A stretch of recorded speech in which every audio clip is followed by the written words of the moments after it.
3. Everyone be happy for the podcast. 1. Be happy, Jen. Oh shit, I already pressed it.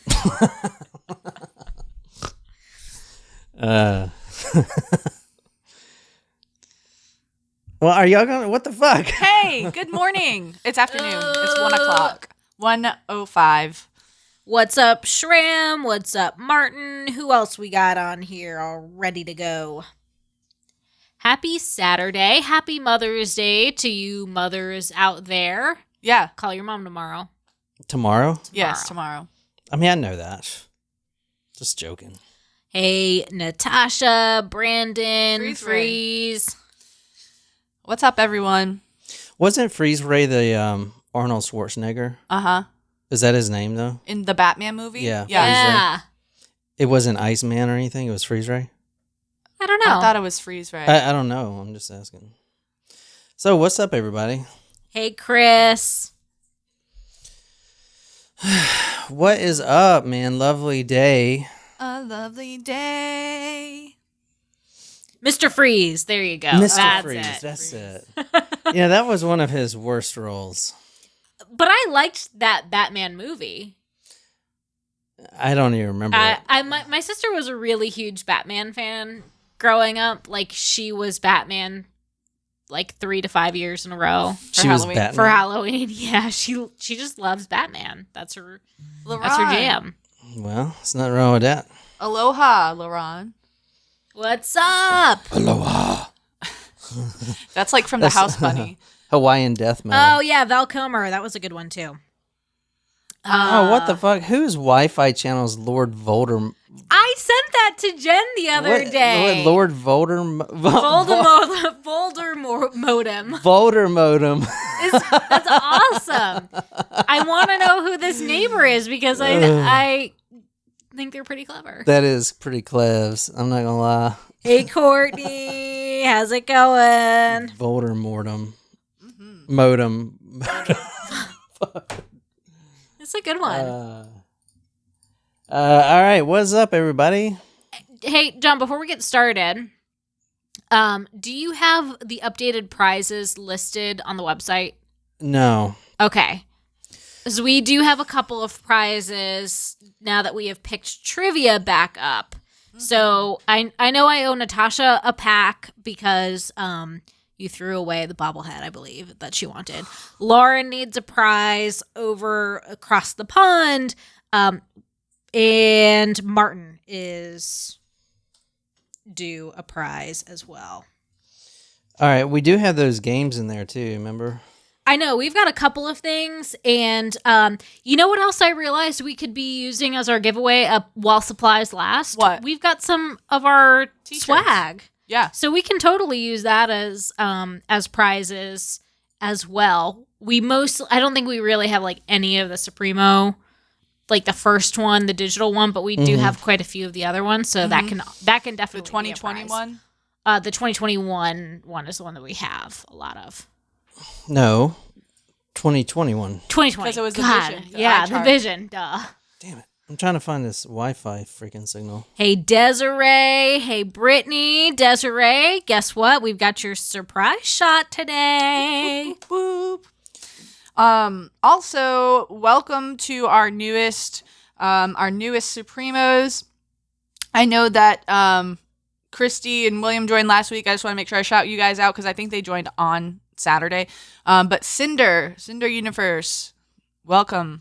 What? What's up? And Cinder? Cinder. I think John already got the packages out for our newest member. Maybe not Cinder, but Not Cinder. Cinder, how do you spell that? CYNDER. what Cinder. up? Look at this. See, the minute we just say, if you want to support Jen, go to Patreon. Look how many new joiners we I have. don't know. I do want to read a couple of messages. This one's a little long, John. Hey, Brittany. Just wanted to make sure I'm shouting everybody out as they come in. This is from Christy. A love letter to John. Oh, God. Christy was my ex-girlfriend's name, but go ahead. Of the non-romantic variety. It would have been okay if it was romantic. It's and cool. Jen and Nicole, too. After listening to one episode of this podcast, I became a patron, and I have been on a binging frenzy since. My dog Banjo is probably so tired of y'all. I listen while cleaning the house, driving, walking him twice a day, working in the yard. I agree out loud and laugh out loud all of the time. I love the way John tells stories. He's great. He makes me laugh so hard. And when he asks the girls to guess where the story is going, I play along too, even when Banjo rolls his eyes. I don't care. Go ahead. Judge me. I've listened to a few cases on your podcast that another podcast has covered. Ahem, morbid. Ahem. And I love those girls too, but I got so much more from the storytelling on your podcast. And that says a lot to me because I've been listening to them since the pandemic hit. It's the storytelling. It's phenomenal. Nicole's voice is so cute and engaging. She should definitely read for Audible. And I too am more of a dog person, so hashtag relatable. Jen's okay too, I guess. Jen, no, it does not say that. It does. JK, Jen, it wouldn't be the same without you. Good. Okay. The chemistry is on point. I have a lot of catching up to do, and I can't wait. Y'all pray for Banjo. Awesome work, guys. Keep them coming, you lovely, lovely people. P.S. Oh my God, I haven't written that since high school. John, thank you for serving our country. I admire that you have found a job you love and get to drink and make money telling cool stories with a couple of your favorite people after the sacrifices you made for us. Cheers. Actually, now cheers to that. Yeah. Cheers to you. To you, and to Banjo. Thank you. And also, welcome Faith, who just joined us on the live chat. Yay, Faith, welcome. Welcome, Faith. I also immediately thought, Brandon, of the Banjo theme song from Bob's Burgers. Banjo. Yeah. Well, dude, I do have a interesting story today. I cannot wait to tell it. And then, if we have time, I have another one that's just going to be for our Supremos. Now, I usually don't... Is this the poop cruise from hell? I'm going to keep asking until we do the poop cruise from hell. No, it's not. Sounds like a shitty time. Yeah. Did I already use that pun? I'm pretty sure I did. Well, you missed we did record a very short one on Thursday, and it was... Squatty Roddy. It was...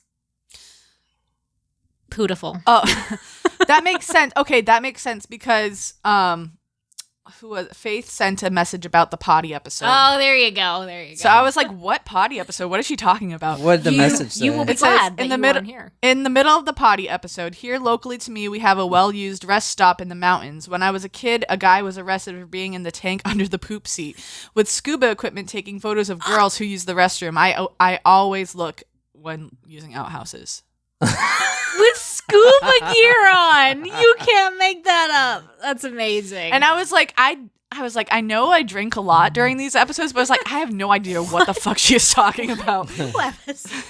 But that makes sense now. Okay, so, well, that's actually pretty terrifying. Think another episode that you missed, which was the Nutty Putty Cave. Oh, yes. No, I got some of it. But toilet pipe. Oh. Yeah. How? Well, you'll have to listen to the episode, Jen, and find out. Yeah, it was disgusting. So if we can do another one after this, now I usually don't do Jane Doe episodes because they don't get downloads and people like the gruesome stuff. They like the serial killers. But I think this Jane Doe can eventually be named. The only thing is they can't find her head.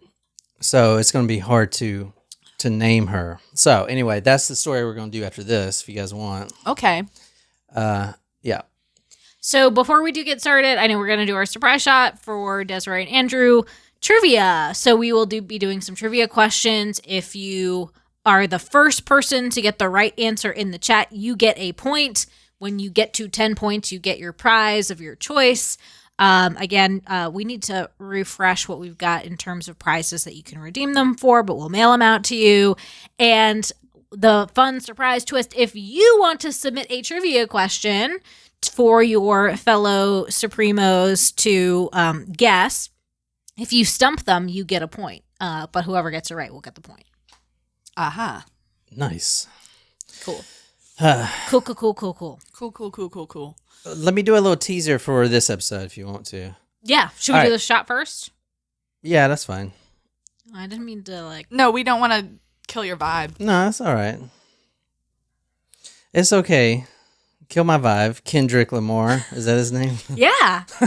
Bitch, They don't kill my vibe. On my way here, I was listening to Sirius XM as I do in the car, and it was the Pop 2K was doing the countdown. It was from 2005, which is like one of the first years where like the music really, like, you know, like we early 2000s. It's like yeah, like this is, but like 2004, 2005 ish when we were going into high school, like that is our music era.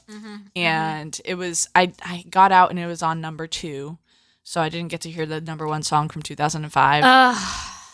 But I wonder what it was. number 2 was Hate It or Love It. Genie in a Bottle. Oh. No, Genie in a Bottle. Oh, is that 50, yeah, that was 50 Cent. 1997. Limp Biscuit? No, that was Also not 2005. Wow, Hate It or Love It was number 2. Yeah. Number 3 was OMG with Sierra. Oh, no, not OMG. It was with Sierra and Ludacris. Oh. Yeah. Yeah, those are some good jams. Number 4 was 50 Cent, just a little bit. Bam, bam. Yeah, I definitely had that album. That's good. And number 5 was Don't Funk With My Heart from the Black Eyed Peas. Oh, man. So that's the top 5, but I don't know what the first one was because I got here. Oh, I'm sorry that we're in your schedule, Jen. No, you didn't ruin my schedule. If it was, I am lauding myself for being here where I didn't have to hear the number 1 song because I was on time. You want a congratulatory response for getting here on time, Jen? No, I don't. What the fuck? No, I'm just saying I didn't. Just a little acknowledgement would be nice. I mean, considering at the basketball banquet for when I was coaching, the head coach did not even say thank you to me or the other coach. But he did get flowers for his wife and the other assistant coach's wife and the guest speaker. But he couldn't even say thank you to the head JV coach or let me speak to my team. Yeah. Anyway. Not bitter about it, clearly. Surprise shots. Surprise shots. We don't know what they are because they're a surprise. All right, so this is a specific request from both Desiree and Andrew. Cheers to you guys. Thank you for Cheers. this delicious looking request. Desiree. Oh, yeah, that's a good one. Oh, that's pleasant. That That's was good. good. I could like sip on that. So that was vodka, Okay. peach schnapps, Uh-huh. sour mix, Uh-huh. orange juice, Uh-huh. and a touch of blackberry. I could taste all of those things. That was good. Except for the vodka. Yeah, I couldn't taste the vodka at all. It was good. It was good. Thank you. Thank you. I couldn't taste it. Hey, Christy, welcome. I have COVID, so I can't taste it. Oh, stop it. That was the worst part of COVID, was not being able to taste. I just ate applesauce for a while. I was like, well, I guess I should just eat vegetables. Wait, I missed the beginning of that. What he said he couldn't taste. Oh. All right, so tonight, Hey, Christy. Christy, I read your note to John. Thanks for saying So I'm okay. what note? The one with banjo. Oh, yeah. Unless this is a different Christy, then Maybe. never mind. So this is going to be sort of a different story. And so I got a request a little bit ago. This is gonna be kind of hard to tell, but I got a request a little bit ago from someone who served in Afghanistan, pretty close to where I was. Okay. And the other day I was browsing on YouTube and I saw like the CNN. I don't know if it's CNN, but one of these stations, they were interviewing Iraqi veterans 20 years later. Oh. Jesus. This is like crazy to think about. It's been 20 years. Yeah. And like the number one question is, what was the war about? And none of them can answer it. Jeez. So anyway, I reached back out and I interviewed this person who wants to tell his story, specifically his war story about the first time he saw the first time he witnessed a death, a killing of a man. Mm-hmm. So, if you guys want to do that, Yeah. you can. Yeah. Definitely a different perspective on the types of cases we've done before. Yeah.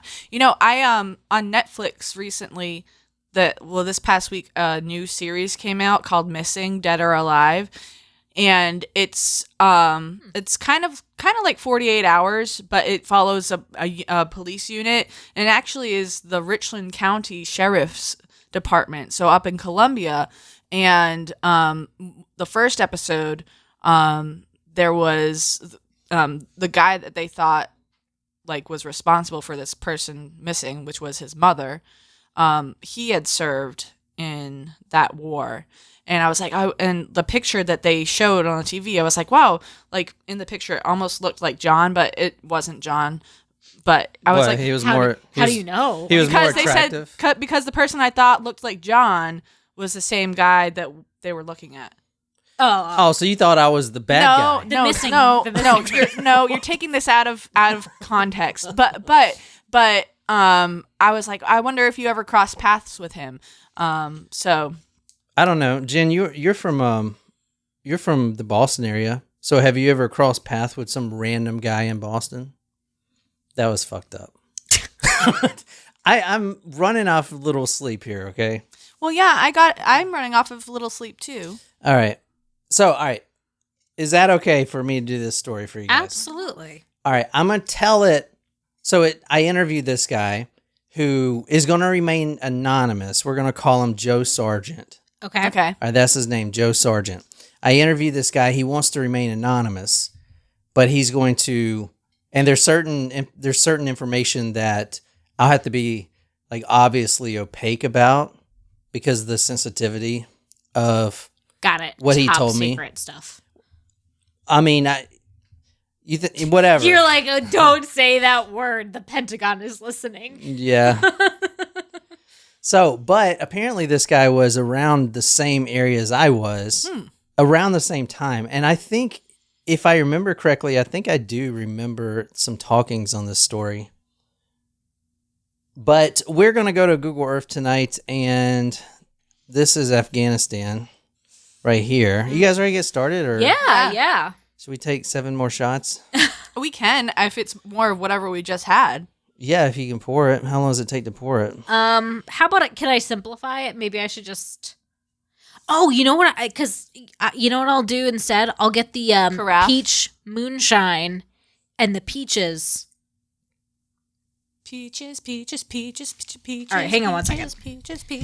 Oh, nice! I see Laurent first with the point. Whoop, whoop. Is that Laurent's first point? Yes. Congrats, you're on the board. And why don't you adopt that damn puppy? I heard you in there talking about it. You didn't put it in the shelter? There's a puppy in a shelter He's now? not a puppy, number one. Number two, because I'm going away this week, and today. Oh, okay. So just leave him there in this dirty, danky. You want to go on? No. We can talk about it later. Because I'm actually really seriously considering adopting him. Is it a girl? No. That's the thing. There is a female German Shepherd that's at the same shelter I found out, though. Her name is Pearl. She's really cute. How old is she? 2. How old is yours? I'm not telling you because if I tell you, you're going to tell me to go bring him out behind the shed. I would never say that. Yes, you would. You would say that. You would say that even if I said that he was like 3, you would be like, it's time to bring him behind the shed. You hate Murphy, and I don't know I why. don't. What the hell? He's a dog. He's A dog, yeah. Yeah. Jen wants me to bring her dog around back to the shed. back by the shed. Peaches, anybody? Moonshine peaches? Is anyone still watching this? I doubt it. All right, so this story might be a little hard for me to tell too, because I kind of got to go back and relive all the tragedies and all the heroic things that I've done. We acknowledge and appreciate your service. Brandon says his kids keep playing Peaches on repeat. He's ready for it to be done with. Brandon, what's worse, Peaches or the corn song? What corn song? It's corn. I forgot how it goes. It's been so long since I've heard it. All right, so there's one big thing to remember. There's one big thing to remember about this case. Oh, what the fuck was that? Ew, gross. Why'd you put a peach in there? Because it uses some peach ingredients. Yeah, but not an actual peach. Oh, shit. All right, Jen, I'll give you... It's okay. I'll just suffer. Jen, I'll give you $50 If out of Nicole's bank account if you can tell me what movie this is from. Peaches. I can eat a peach for hours. Oh, I actually know, but I forget. I'll give someone 2 points on trivia. Well, I'm not supposed to say that. I'll give someone a point on trivia and then tell me. I just fixed it. Peaches. I can eat a peach for hours. I can eat a peach for hours. Okay, you don't have to keep doing it. It's fine. I can eat a peach for hours. I keep forgetting. I know it, but it's in my... I know it. Is it American Psycho? I can eat a peach for hours. Is it another movie I fell asleep during? Wendy got it. What she said. Wendy got it. Face off. All right, Hey, Wendy, welcome. Which one said it? John Travolta or Nicolas Cage? Nicolas Cage. No. Well, yes, Yes. but it was... Well, he was said playing- it multiple times. Yeah, in but the he movie. was... I've never playing- seen that movie. He was playing John Travolta's character. Do It I was need to funny. watch that movie? Yeah, we watched it together a couple months ago, and it was awesomely bad. Yeah, it was great. Did you watch the Billy Milligan thing yet? No, we have not. No, I'm done with that story. That guy was faking it. I'm done. I'm surprised I even I'm did done, that story. son. Ron and I gotta get Wendy on the board. That guy was totally faking it, right? All right, point for Laura. What do you think, Jen? Was he faking it or not? All right, we said we already were going talked to do about another this last episode week. about that, Yeah. but we haven't. So Oh, I think Are Chris you sent us a getting picture. text messages? Jen, can you I'll seriously? turn it off vibrate. I'm sorry. I'm not getting text messages. it's Discord. Can you not be taking phone calls while we're doing the story? Oh my god. All right. I'm not taking phone calls. Chris sent everyone a picture of his new dog, and I'm sorry that my phone vibrates. All right, here we go. I'm fixing that right now. We're going to Afghanistan, 2010, September, someday in September. This is during fighting season. So There's seasons. yeah, in war, there's fighting season and then off season is where you don't fight. Like, is it because of the weather or something? Yeah, so when it gets cold, a lot of the Taliban who were in the mountains, they go back to Pakistan or wherever they're from, you know. Okay. They don't shoot you because it's too cold. Just Okay. remind me to turn on the Discord notifications again when we're done with this. I will. Thank you. Yeah, I'm going to. That's very important for me to remember. Oh, sorry. I am going on little sleep here. I am too. All right, so in Afghanistan, and this is kind of where I was too, around this area, but you have this big river that runs through here. Not a lot of greenery, huh? Well, it's the desert. Yeah, I know. And this river right here is called the Helmand River. And the reason this river is important is because of why, Jen? Why do you think this river is hugely important? Because it's a water source for the village. There you go. So the Taliban use this to force the locals who the locals being subsistence farmers, they threaten them and kill them if they don't grow drugs instead. So the villagers suffer, they starve to death, but they grow opium and weed for the Taliban so they can sell it to get guns to shoot at Americans. That is why this guy, Joe Sargent, and myself, I was around here too. So is a very heated part of Afghanistan. It's a lot of Okay. a lot of fighting. A you know. highly active zone. Got it. Good way of putting it. Yeah. So now, who's ready for this? Me? Are you ready for this? Bum, bum, bum, bum, bum, bum, bum, bum, bum, bum, bum, bum, All right, so if you got any questions, you can just ask him. But Joe Sargent was around the same place I was. This is 2010 in September, and this story is going to be him recalling the first time he actually saw someone die. And it's completely different if you see someone get killed. It is different than like all the movies and games and even the true crime stories that, we talk about. The authors, true crime authors, they embellish. They kind of soup things up a little bit. Well, yeah, they got to sell books. Exactly. So, but this is the real raw what it's like to kill somebody here in this story. And this is going to be like super raw, okay? Okay. But Joe Sargent, and I lived like in this area too, but they live in, as a soldier, you live in these little villages. Okay. And they're pretty much all the same. These houses are built from mud, and here's a photo right here you can see. So this is where you would live, somewhere like this in a village, and you see all the houses are just mud. Mm-hmm. Because you saw the map. What else is there to make something out of? There's not even trees. Like you can't even get wood. Yeah. Like there's nothing but mud.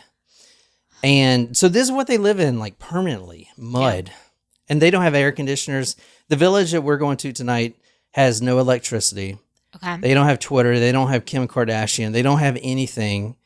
They don't know who the Americans are. Some of them thought that we were still the Soviets from the 70s. Wow. Like they just don't know because they don't have access to it. They don't know what 9/11 is. They don't know who bin Laden is. They don't give a shit, They're just like little villagers that are in an unfortunate area. Exactly. They're just villagers who were once living a simple life, and now they're thrust into some bullshit conflict, and they're forced to basically kill themselves to sell drugs for the Taliban. So that's basically the situation. It's awful. Yeah. So a soldier like Joe Sargent would be put in a village around this area with several other guys, American guys, or even Australian guys, British guys. They would just be put there, and they would have a main mission to protect the village, to increase the space. So they would increase the American presence. They would basically occupy more villages to be less Taliban and more, American presence. And the last mission is they would train these locals how to fight. So I'm just going to prep it a little bit so you know what we're doing here. Mm-hmm. But to prove my point, this is a photo that I took. The Taliban, like I said, they tell these villagers they can't grow crops anymore to feed their family. They have to only grow drugs. And this is a photo that I took over there. This is like what it's like seeing even the animals. Look at this cow. Oh, damn. I mean, this cow is like skin and bones. That's what Murphy looked like when I adopted him. Yeah. And the villagers look like this too. They're starving to death because they can't grow any food. They just got to grow weed and opium. So it's a bad situation. The Taliban is terrible fucking people. Anyway, so that's what we're getting into right now. Now, this story is going to be about Joe Sargent. When I was talking to him, he was telling me that the mission he was on where this happened was sort of political. I'm not going to get into exactly everything because I don't want to give too much away, but he was on this one mission, and the mission, that's what we're going to talk about. Jen, what the fuck? I can't help it. I'm sorry. What the hell? You might have to take it off the thing. I thought you just take it off vibrate. All right, let's try it now. Okay. I'm sorry. All no right. one ever texts me. Literally. Jen, come on now. No one believes that. Well, you don't have to believe it. It's true. All right. This mission is very simple. Joe Sargent has been in this compound for 3 to 4 months. He's been getting shot at for 3 to 4 months, fighting every day with the Taliban. And the mission is to take over the next compound, which is infested with Taliban. That's his mission. Now he's with several other guys, but they've been basically waiting because the whole goal is to keep increasing this American presence. However, there's a stuck point with this village. There's too much Taliban in it. They can't just go in there without being a huge catastrophe. Plus the months that they've been waiting there and they're overlooking this little compound, we'll call Compound X.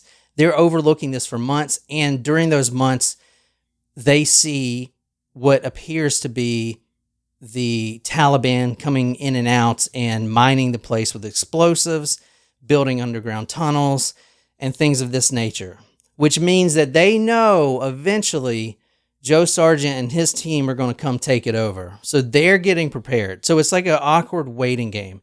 But eventually, Joe Sargent has to advance. He has to. Like, there's That's no the other whole way. point. He's got to take this compound over. Now, I did like a Canva image for you. So we can, I'll show you exactly what I'm talking about, right? And this should help clarify some things. Do you guys like this or not? Yeah, Yes. yeah. All right, hold on a second. It might be kind of, a little hard sometimes for me to talk about it, but anyway, so this right here is basically his situation. Now, just don't worry about the little trucks and everything right now. I'm going to show you what that is here in a second. Okay. But this is an exact spot. This is the Helmand River. This is the Helmand River here. Okay. Here you have Compound X, which is right here. Uh-huh. Now this compound is on the lower part of this terrain. Up here, that is where Joe Sargent is. That's where his compound is. So that's higher elevation. Yeah. They're like kind of they've got like the bird's eye view of the compound. Yeah, he's perched up on this, Okay. looking down at Compound X. Now, the mission here to take over this compound is for them to split up into two teams, an Alpha team and a Bravo team. Alpha team is here. They're going to come in and basically break down the door. They're going to breach the door.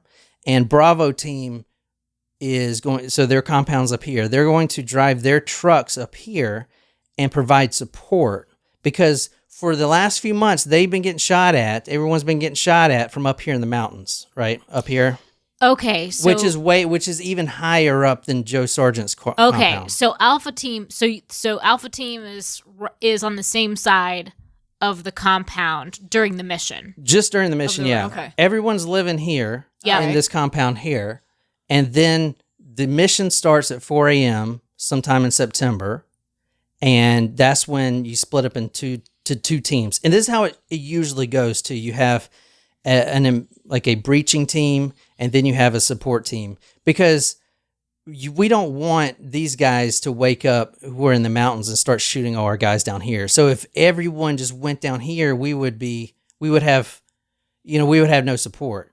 These guys, which was Joe Sargent, he could actually hold these guys off, the Taliban up in the mountains. Oh, okay. Okay. Okay, so you get it? Mm-hmm. Sorry, Yes. it's kind of helpful hard. visual. Yes. All right, good. All right. So now, let me see. So this was September some date in 2010, around 4 a.m. That's when the mission was going to start. The Taliban in this compound, which no one knows how many there were. The intel said there was a high number of them, but no one knows. He didn't know at the time.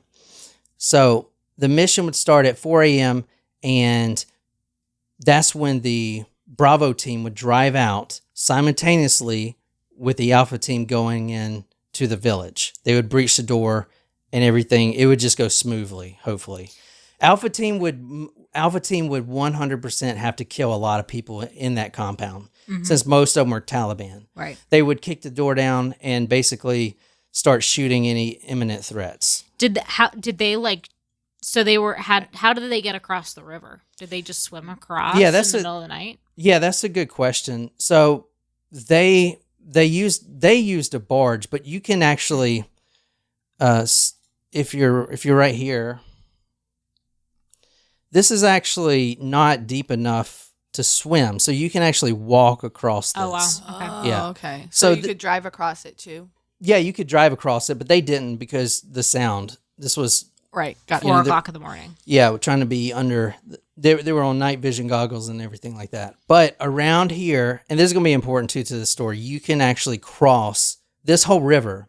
It's not deep enough to swim, and the deepest part probably goes up to your chest, but most of it just stays around your ankles. So, what do you guys think of this? Okay. Interesting. You guys are. Mm-hmm. I'm trying to tell the story right. Anyway. So at this point, you have Bravo team perched up. They have 2 gun trucks. And these gun trucks are huge. This is what Bravo team, Joe Sargent's team, has 2 gun trucks. They perch them up on the hill of this mountain to overlook the Alpha team infiltration. These are the gun trucks that they were driving. These are called RG-33s. These are the updated version. You can't see it, but in the bottom, the chassis is cylindrical because when an IED explodes, they almost channel the blast out this way. That's why it's kind of like a cylindrical bottom. Interesting. Okay. Yeah, so these are better than Humvees because if you get hit with an IED in a Humvee, you're basically dead. But these are raised up a little bit, so if you run over an IED, it probably won't kill you right away unless it's a huge bomb. Now, this is pretty bulletproof, but to a certain extent. If you start getting shot up a lot, it's just going to be like Swiss cheese, plus the tires and everything else. As you see here, this is going to be important. There's a 50 cal machine gun mounted at the very top. This is controlled inside. And so no one's outside controlling the gun. Yeah, no one. Well, you can get up there if you want. If you need to. If you need one. That's what this is called, a chicken plate. Okay. Right here. This chicken plate. This and thing that's right where here. the barrel of the gun sits? Yeah, it sits out here. And I don't think it's mounted on this one. This is just a random one. Yep. But so that is what's going on. And this gun, at least in Joe Sargent's case, was controlled inside. So is everyone on the same page? Sorry, this is honestly a little hard for me to tell too because, I was there. Yeah. Right.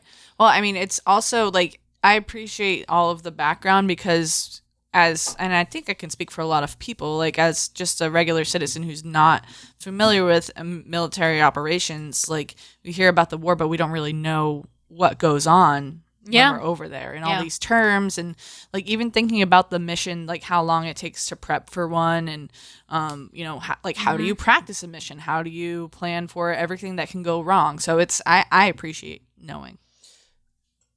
Yeah. So now I want to say when I was interviewing Joe Sargent, he's not the type to be, he's the type to admit that he's scared. He got scared a lot and terrified. So all of that's going to be in what Nicole reads from what he had sent me. But yeah, anyway. All right. So where are we at? You were talking about the truck. Yeah. All right, going back. Sorry, it's a little hard for me to tell. I'm not gonna lie. No. Do you want to take this shot right now? Yeah, sure. All right. It does have a speech slice in it, so Okay. don't choke on it. Yeah, no choking.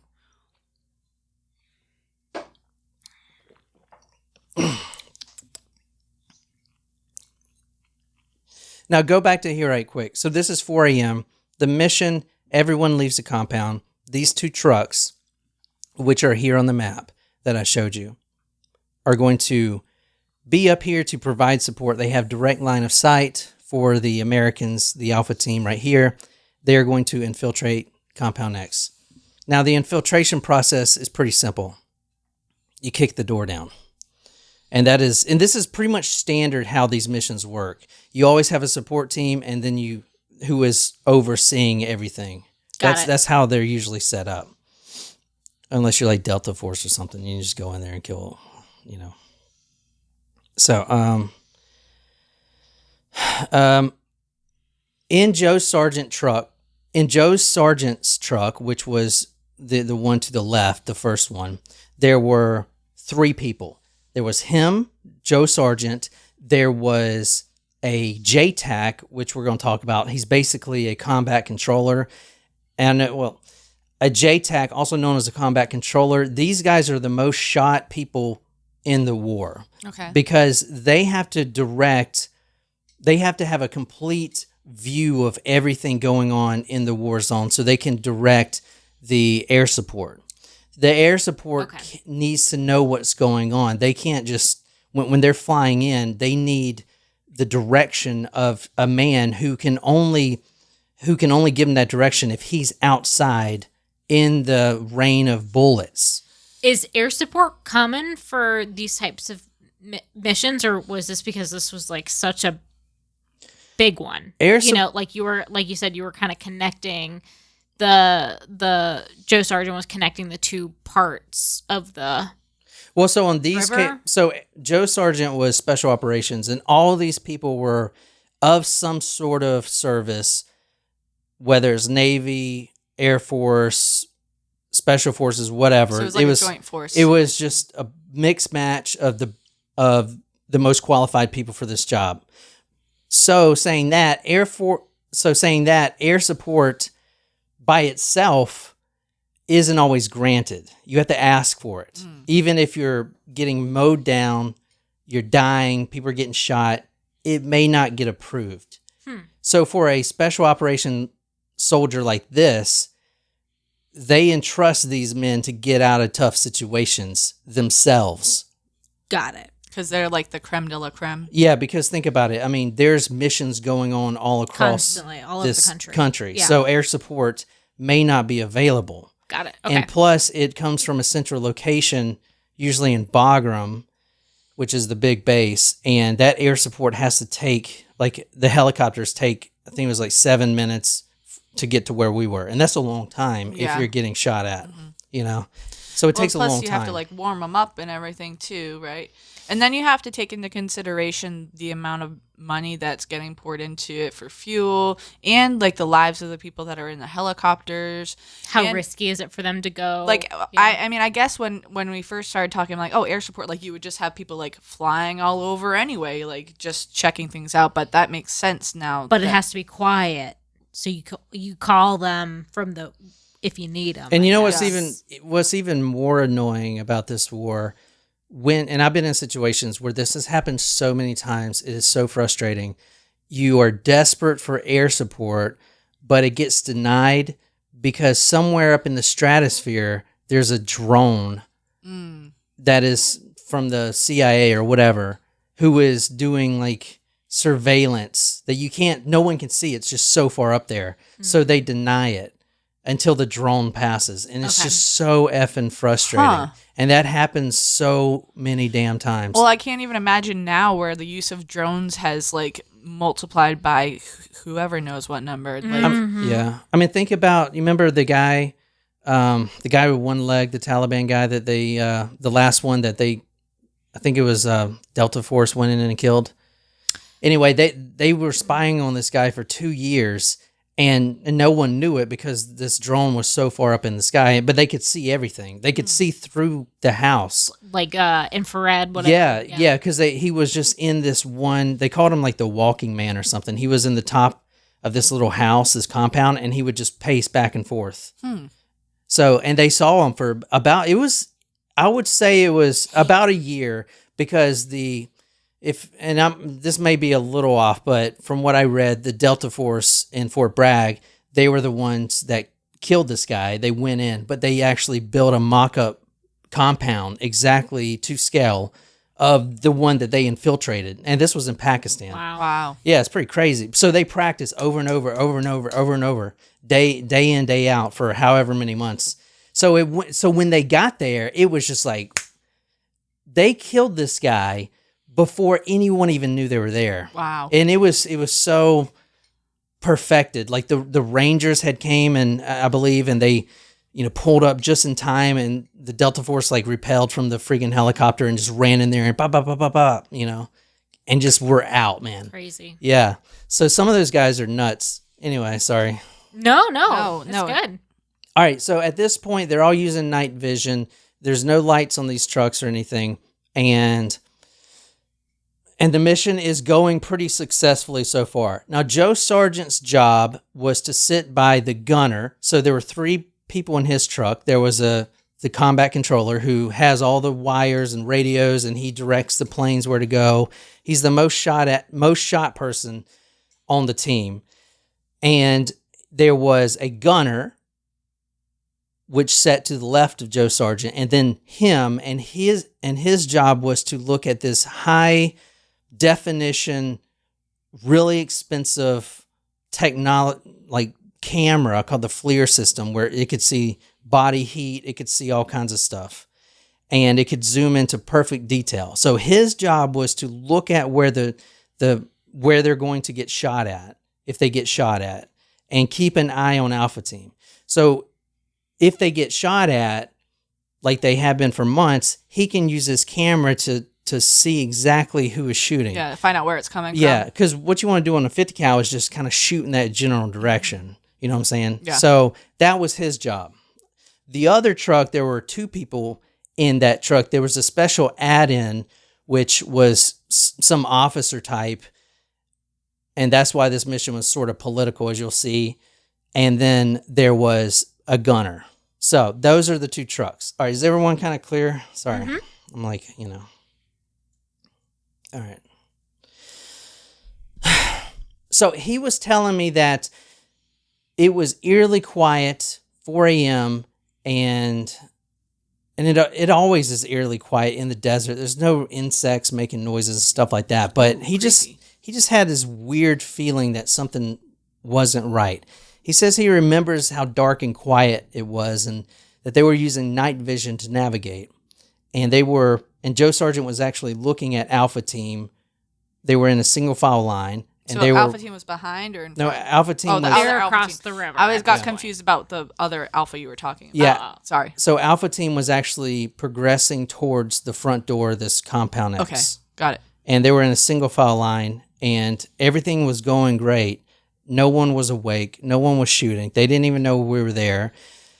Or they didn't even know Joe was there. He was going to the Alpha Team would kick down the door and, take care of business, and everybody will be home by lunch, right? So, can you read the first one? Mm-hmm. Do you guys like this or not? I know it's Yeah. kind of Yes. hard for me to tell this. You're doing a great job. Mm-hmm. And thank you for telling his story. You're welcome. Leading the way was the point man, a seasoned Special Forces gun sergeant renowned for his expertise in breaching doors. To my relief, the operation was unfolding smoother than I dared to hope. Okay, so this is where it ramps up pretty quickly for Joe Sargent. The point man, which was the breach guy on Alpha Team, his job is to kick the door down. He kicks the door down. He stands out the way. The other Special Forces guys go in there and pop, pop, pop, shoot everyone. So anyway, as soon as this man kicks the door, that's when Joe Sargent's world lights up as well.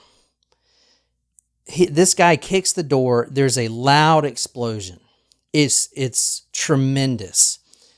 And IEDs are pretty loud and frightening in themselves, but this is at 4 a.m. There's no sound. I mean, this village doesn't have electricity. Right. There's nothing. And all of a sudden, this deafening explosion. Just, Joe was telling me that he threw his headphones off, that he was listening to the radio, because it was just so loud. And it rocked his truck. It rocked both the trucks, and they were 100 yards away. Wow. It was an enormous explosion. And he knew exactly what it was. The doorman, the guy that kicked in the door, had hit a booby booby trap, IED, pressure plate that was attached to the door, just like they thought about, or just like they were thinking could happen. Joe was there for 4 months, and these guys were mining up this entire village waiting on him. Like, this mission was a failure to begin with, right? So it just so happens that the first door kicked open was mined with explosives, and it blew this point man up. And the explosion, he was telling me, was tremendous. And obviously it wakes everyone up, including the people that, has been shooting you for the last 4 months. Right. Is this okay? Yeah, you're doing a great job. You're doing a great job. Okay. Can you read the next one? Mm-hmm. The deafening explosion reverberated through the air. Chaos ensued as the realization set in. The soldier who had boldly kicked open the door had triggered a deadly booby trap rigged with explosives. The force of the blast ripped through his legs and rippled through the surroundings, shaking the very foundation of our mission. At this point, Joe is stunned. He knows that the point man just got blown up. The mission is now changed. They're obviously not going to infiltrate this compound. Doing so would be suicide. Yeah. And not only that, you have a soldier who has kicked open this door. You have to, if you can't reattach his legs, you have to at least tourniquet them and stop the blood flow. So, but he tells me that there was a few seconds that it actually returned back to the normal state of being quiet, kind of like the eye before the storm, like a big hurricane comes through, demolishes everything, but then you go back and it's just eerily quiet and peaceful, sort of like that. But it only lasted a few seconds. He was telling me you could actually hear some of the rocks as the house, the mud house, when it blew up the front, some of the rocks still making a permanent home for themselves. Oh. And he could hear that. But then seconds later, he could hear something else. So if you want to read the next one. Yet amidst the aftermath, a piercing wall pierced through the air, cutting through the eerie silence. Oh, piercing wail. Sorry. A piercing wall. Wail. Sorry. Yet amidst the aftermath, a piercing wail through the air, cutting through the eerie silence. It was the agonized screams of the man who just lost his legs. Oh, shit. A stark reminder of the brutal consequences of war. Oh, man. So at this point, the mission is now changed, and Joe Sargent and the rest of the team has to adapt. So it turned from the mission, the initial cause of the mission, to going in to recover the team that had just gone through this traumatic event. Yep. Is that right? The new mission? Like, not to recover it, to... obviously to go in, you had the purpose of the mission. They had the purpose of the mission, and now they have to, instead of going through with the mission because it's oh shit, this is not gonna work. It's okay, how do we get our guys out of there? Type of thing, right? Exactly. Okay. So Joe Sargent couldn't get his guys out of there, but they could stay there where they are and provide support. So here's a good illustration. This is Compound X. The Americans go, kick down the door, it blows up, right? Now they're going to evacuate and get this guy to safety, which takes a long time. It's not 7 minutes, you said. Well, at least. Yeah, that's for the helicopter, but think about it. It takes time because they can't just run over there to wherever they're safe. They're getting shot at now. Well, they're getting shot at, and plus they have to tend to this guy's wound the first thing. Yeah. So, and that's what a combat medic does. They're right there in the bullets, in the hellfire, patching up someone, because if you try to carry him or something, he's dead. Yeah. You got to stop that blood flow. Right. So they stay here by the compound for however long it takes to patch this guy up, to tourniquet his leg, And Joe Sargent was telling me he was hearing that on the radio. You know, he could hear the screaming. He could hear the combat medic basically tell him to, you know, shut up and, You know, just. So- And what he does is these medics have, I mean, I want to say like Valium or, I mean, I don't know. I'm not a medic, but they have some very strong shit that just puts you out. Yeah. Like they're basically anesthesiologists at that point. so is They there put enough freaking Valium or whatever in you. Morphine, maybe. Morphine. Yeah, Yeah. morphine. That's what I meant. They put enough morphine in you where you just kind of just, Yeah. you know. is there ideally a combat medic on every single one of these missions in Yeah, case it goes uh-huh. bad? Okay. Exactly. Yeah. So, Wow. so most of these. But what happens if the medic is the one that gets hurt? Well, so all right, most of these. It's a good question. Well, yeah, that's a good question. So Joe was telling me that on this mission there were special forces soldiers, and the team, a special forces team, is usually consisted of an alpha, which is the officer. You have a bravo, which is the gunner, which was sitting by Joe Sargent. You have a Charlie, which is like a explosives expert. You have a Delta, which is the medic, and then you have a communications guy.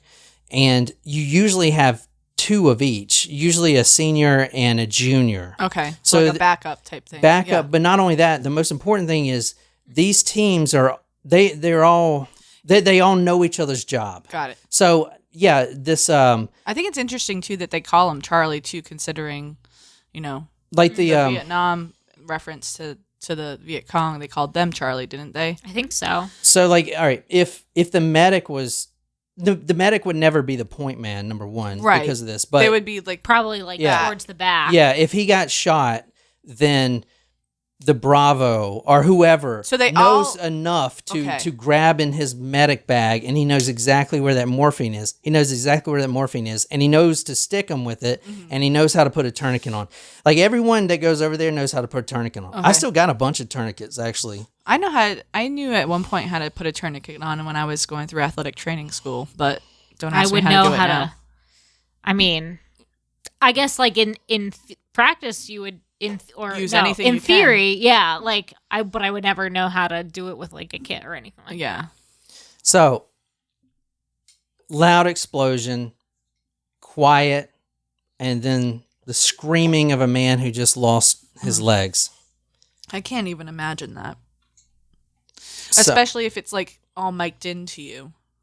So Yeah. Joe, yeah. So if you Like look you're at hearing everything that's going on Yeah. in the with the other unit, you know. And, yeah, But it's not like you're playing Call of Duty. Like this is real life. Yeah. Like shit. yeah. so this is Joe Sargent's truck. This is how far he was from the explosion here. Mhm. All right, his job now Across the river. is to stay here and basically be a shooting bag, because this is where they've been getting shot at. This is where the majority of the Taliban is. Okay. Also in the compound. But From both, so being potential to be shot at from both sides. Exactly. Because So- this would have alerted everyone in the valley Yeah. because there's no sound going on. Yeah. oh yeah, everyone's up by this Yeah, point. yeah. The whole river is fucking awake at this Yeah. point. Oh yeah, everyone's awake, and now Joe Sargent is his mission's going to start, which is basically him getting shot at, and the trucks are stuck out there on this elevated platform. They can't go anywhere until Alpha Team is fully extracted and safe, which could take a long time. We're talking about 20 minutes. So he is out there in these gun trucks now as a sitting duck, as the target practice. And he is not only ensuring that no one comes back up on Alpha Team, but he's also trying to simultaneously shoot the people who's shooting at him in the mountains. It's a very chaotic situation. All right. Yeah. And I'm not going to get to this part in it, because this is only going to be about what it's like to kill someone. But Joe is telling me that when they first went out there, they didn't know this at the time, but the trail that they went on actually collapsed. So they were actually stuck out there, and they had to make a new trail on the mountain with that big truck I showed you. And a lot of these trucks flip over. And if that thing was a flip down the mountain, they were all dead. I had a truck flip over on me. We were in this truck. We were driving under night vision goggles. I don't know. I can't even remember what mission we were on. And this driver had got up on a little rock, and it tilted the truck so much where it flipped over. And we're on a mountain, and it started rolling down the hill, and it would have went all the way down the mountain, but the 50 cal machine gun got stuck in between two boulders. That's the only thing that saved us. They still had to medevac almost everyone out of there. But I remember being flipped over the truck, and we had thousands and thousands of pounds of ammo in that truck. And if I wasn't wearing a body vest, a body armor, I would have been crushed. But I remember those 400, 500, 600,000 pounds of ammo cans resting on my chest as this gun truck is flipped over, and they had to pull me out because I was at the very bottom under all this ammo. If I wasn't wearing the chest protector, I would have been dead. And no one died, only just broken ribs and some other thing. No one died in it. And I think there was like 5 of us. Like I said, I don't even know the guys who were in there. It was just my job. They would throw me with a mix of people, and I would be with them for one mission, and then, whatever. Move on to the next one. Yeah. Shit. Damn. So Bravo Team's new mission is simple. Alpha Team's not going to infiltrate Compound X. That's over. All right, that pipe dream is over. They have to be sitting ducks and provide support for them to evacuate, and only then can they leave. Mm-hmm. All right, and this could take about 20 minutes.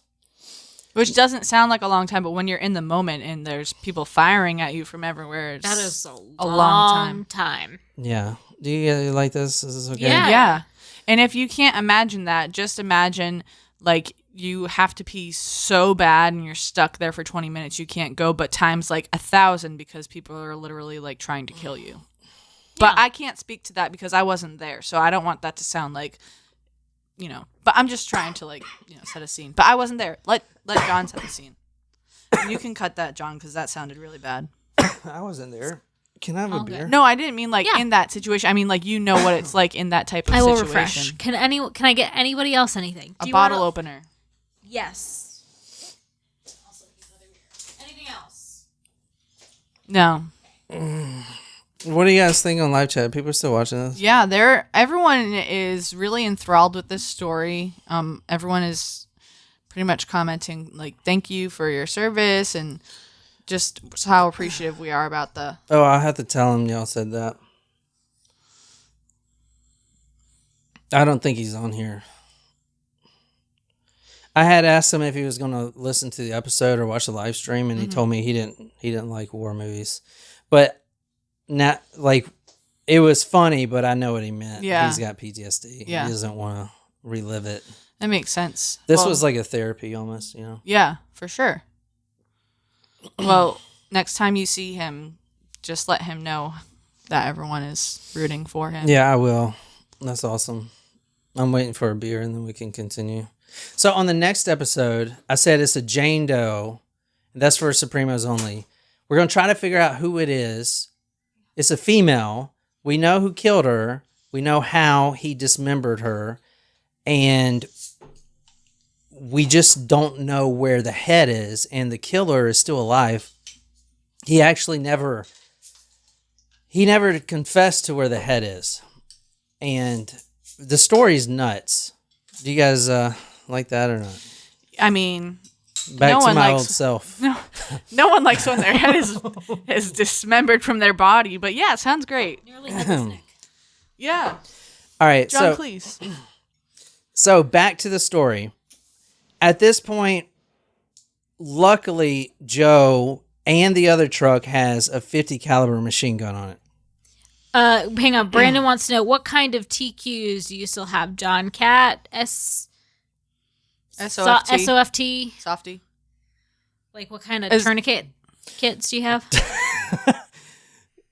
I think they're I don't know. One of them's in there. I don't know what name they are. A SOF, yeah, SOF, SOFFE.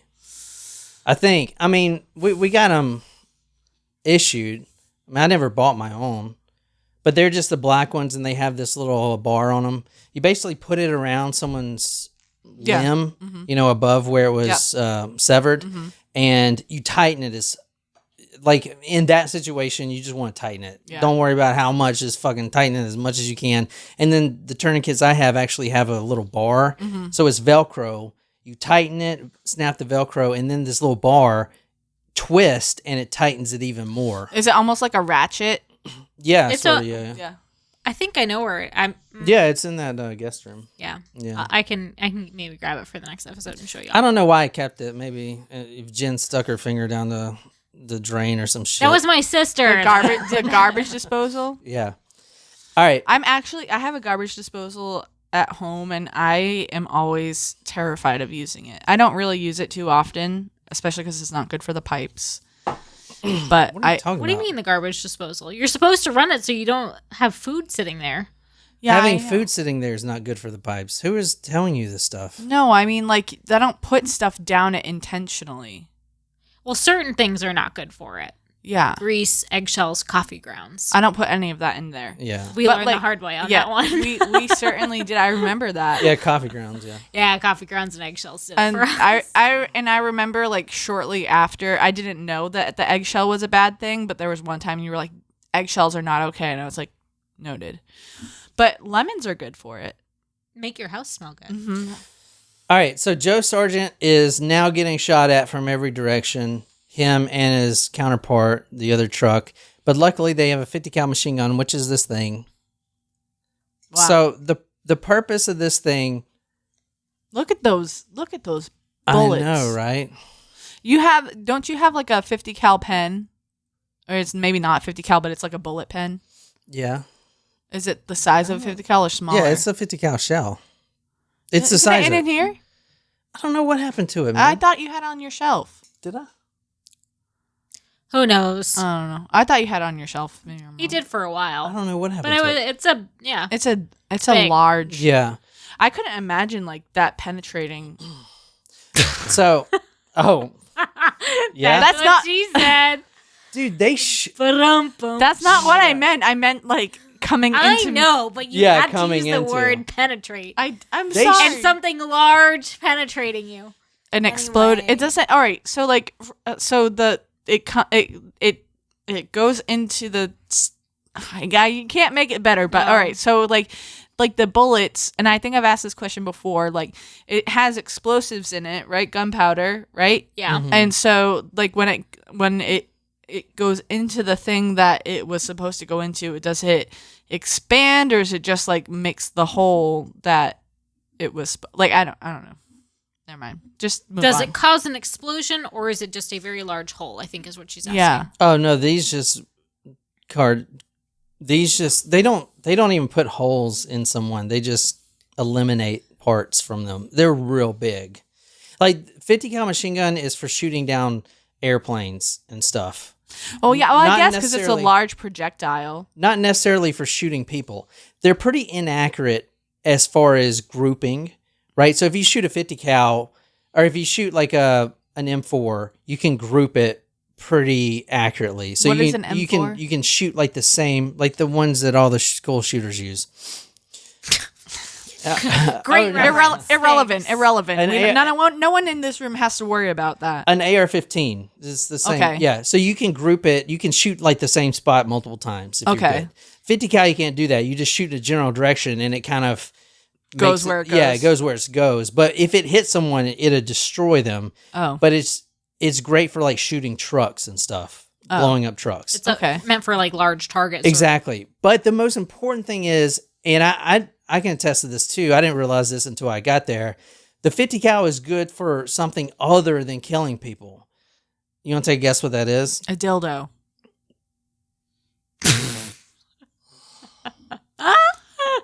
I don't know why I said that. But I think that's where he was going with it earlier. That's where I thought. It's not going with That's that where I earlier. thought that's where he was I going. really thought that's where you're going. No, with it that. is a good idea. There's a bun dildo. Why Yes. can't there be like a 50 cal dildo for army wives and stuff? You know? Oh. Not the right size. Yeah, but you can still make it shaped like it. You know? I mean, like they do have the bullet thing. I think we should just pause Jen's been this freaking- conversation Jen's been right on here. looking at that shit. have not been looking at that Yeah, shit, okay. but I am drunk, so there's that. All right. So the good thing about the 50 cal, other than shooting people or using it for vaginal pleasure, is it I hope we cut that from like the real episode. I mean, it's on the internet forever, so everyone's gonna hate me, but that's okay. I'm not trying. I you know, it's just something that You know what? We are who we are. I don't have a filter. I actually do have a filter, but sometimes it doesn't work. When there's multiple beers and shit. Yeah, so I just want to apologize for that comment. I've already apologized. I already feel bad. you don't want to ever apologize. It's okay. You're not supposed to apologize. Well, I just don't want, people to hate me. I can't stop that from happening. I have no control over that, I guess. This isn't about me. This is about Joe Sargent. Let's go. All right. The great thing about a 50 cal, other than doing that, is it's a deterrent. This thing is loud.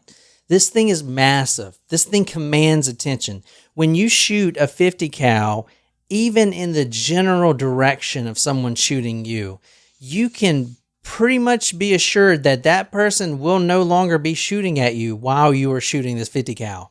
That person isn't hiding.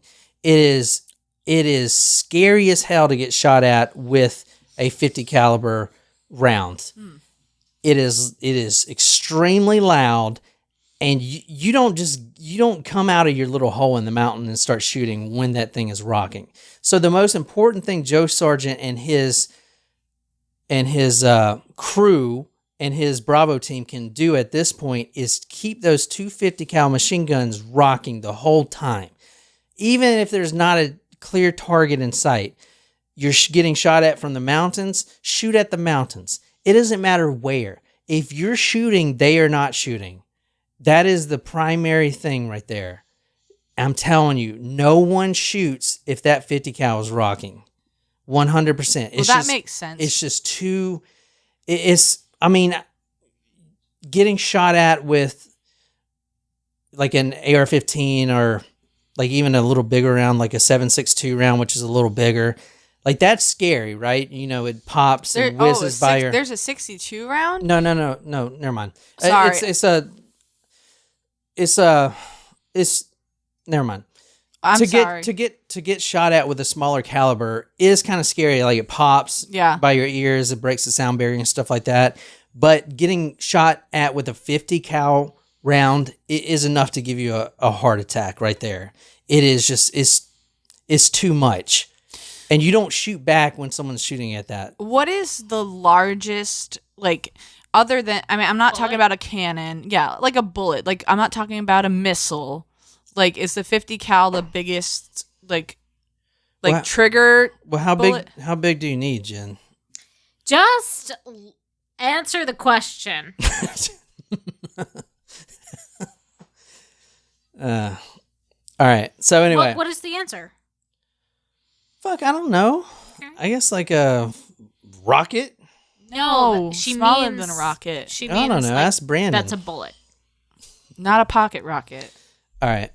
So it's massive. It's loud, and it stops everyone from shooting at you. So at this time, Joe Sargent, his job is to look through this little monitor and find out who's shooting at them, and then tell the gunner, hey, this guy is shooting.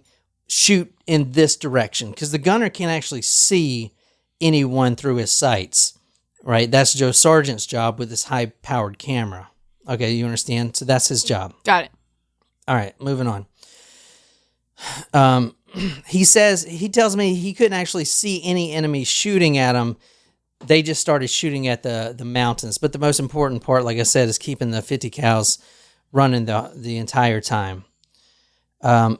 Joe tells me he was getting rocked pretty bad. Think about it. You remember the truck I showed you? Mm-hmm. Okay. This is in the middle of the desert, and about 50 yards away are people shooting at you, it'd be hard to miss that truck. Yeah. To shoot at it. That is a big fucking truck to not hit. Now, you have to be a really crappy shooter not to hit that truck. Are those windows? I mean, obviously, bulletproof glass. Yeah, bulletproof. They're glass. bulletproof. Okay, so I was going to ask if they are reinforced with any, like, is it double pane bulletproof glass, or like how do you? I mean, it's I don't know. It was bulletproof glass, but Okay, up to sorry. a certain point. I'm asking too many specific questions. No, up to a certain point. I think this one is bulletproof is broken. So it kind of looks like right here. Yeah, it looks like it's been shot at. Oh, well, there you go. I mean, Well, everything, it can be bulletproof to an extent, you know? Yeah. I mean, it only takes, you can't just sit there and get Swiss cheesed. You know what I'm saying? Yeah. All right. So let me see. So he was getting rocked pretty bad, and then the other truck. But as long as they kept those 250 cal shootings, as long as they kept those 250 cal machine guns going, that's all that matters. The shooting would be minimal. Around that time, he tells me that the second truck, the 50 cal, stopped shooting. And there were 2 people in that truck, right? So the gunner gets on the radio because he actually maintains those 2 guns. And the first thing he says, because you can hear it in the other truck too. Like, it stopped shooting. And their shooting has picked up now that stopped shooting. So the gunner gets on and immediately says, "What's going on?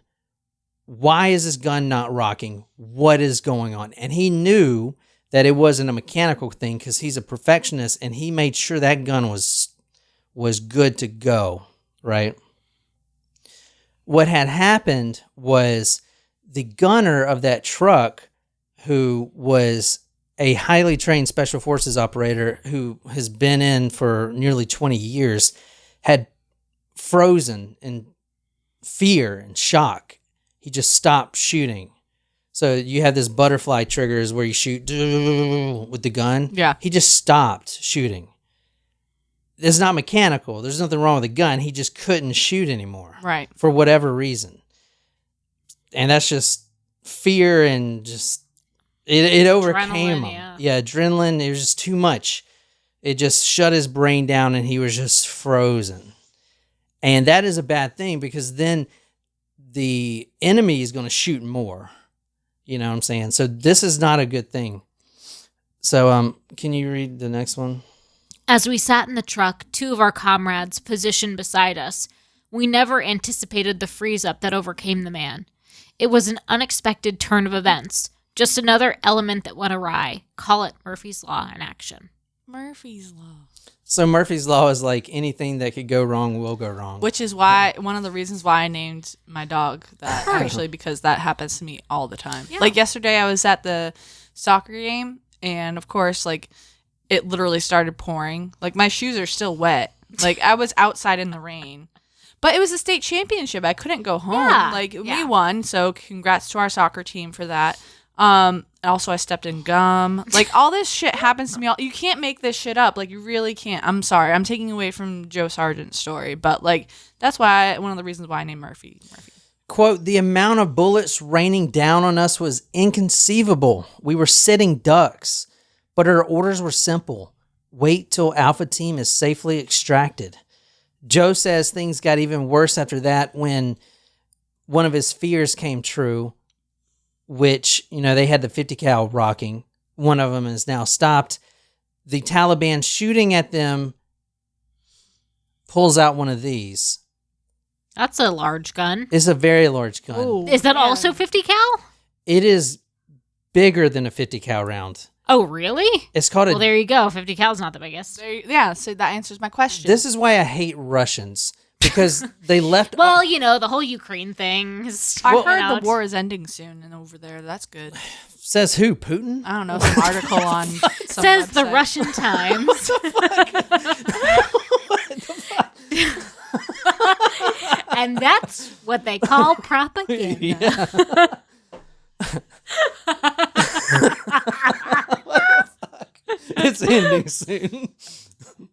I saw it on an article that I was like On TikTok. No, just No, it wasn't on TikTok. It was on my We need to Windows be eating computer. these peaches because I don't think we can Well, give me Keep- some then. keep the peaches once they're past the liquor point. You know, Yeah, this one's already turning brown. the alcohol is the preservative. We got to eat the peaches. Most of the alcohol is in the peaches. Most of the alcohol's inside of Exactly. me. So grab there's the fork right there. Yeah, that and that 50 cal's inside of you, apparently. We know you've been looking at dildos, Jen. This is that's a lie. You No, wanna it's look not at- a lie because you said the bullet. How would you know that that's a term for a dildo? How would you know that that's a term for a dildo? Because I used to sell those fucking things. to, You can look at my search history if you want. I mean, to horny housewives like yourself. 40 house ride. that reminds me of Billy Madison, where he's like, "Oh, it's Noonie Magazine Day." All right, at this point, Joe Sargent hears a huge round, a series of rounds emanating down on his truck. We should pour the peach schnapps in there. I did for this last one. No, in there. Oh. Well, we ran out. That we used the last of it with the shot. When the Soviets tried to invade Afghanistan, they left all of their weapons over there, including this one, the Dishka, Malibu. I'm good right now with my beer. which the Taliban recovered, and they would actually push around in a wheelbarrow. But it was highly effective. They can move it around because it was in a wheelbarrow, and it is the same concept as the 50 cal I was telling you about. When that's shooting at us, we cower, right? The same shit. So now we only have one 50 cal rocking. That's the only gun we have shooting. One gun, 50 cal. The other one, the guy's frozen up. He ain't shooting. And for reasons I can't get into, stop texting. We can hear the damn I'm not thing. texting. The sound is on the thing. Oh, sorry. Jen, just stop. What the fuck? Why don't you just listen to the story? I am. I'm talking to our friends. Why can't you just say, hey, I see that you said this. I'm going to reply with this. Because it's not related to the story. It's talking it's about about peaches. All right. Fuck, now what was I going to say? Wheelbarrow. Wheeling it around. Yeah, they wheel it around in a wheelbarrow. Fuck, Effective. It's highly effective. Yeah. At this point, another bad thing happened. Well, What? Sort of bad, but in Joe Sargent's truck was this JTAC I was telling you about. This man, he didn't know what service this guy was. He was an older guy, bald head. And this guy has antennas going all the way out of his body. He is the guy that commands all the airplanes where the threat's coming from. Right. But to do that, he has to actually see the entire war zone, like with his eyes. And to do that, he's got to be outside of the truck. Oh, shit. So this guy, who, for obvious reasons, his profession is the most shot person in war, gets out of the truck. So he opens the door, the back door, which is bad for the two of us inside because now the bullets can easily come into the inside of the door. But since he's out there, he's got to keep the door open. So he is out there perched on the top of this gun truck, trying to find out where people are shooting at us from. And not only that, but he's also calling in the helicopter for the medevac for Alpha Team. So he's trying to spot exactly where they can land, stuff like that, so they don't hit in a hot zone, a nest of Taliban. So he is doing that. He's telling the one helicopter, not there for us, there for the extraction of this blown up man.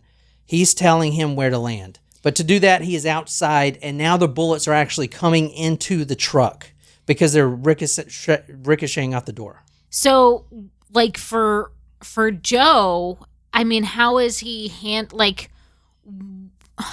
I mean, that has to be a moment of pure terror for him in his state. Like it's gone from bad to worse to now like the door is open and now he's completely exposed. Yeah. Well, read the next one. Okay. You'll see what he said. The fucking yard guys. It's a lot quieter though. Maybe You just fucking jinxed it, man. it was a lot quieter. Dang it, those new windows are not worth what that we paid for them. I mean, No, they are good. That helps a lot. You can barely hear it. The air crackled with the sound of bullets ricocheting off the steel door, their lethal trajectory mere inches away from my head.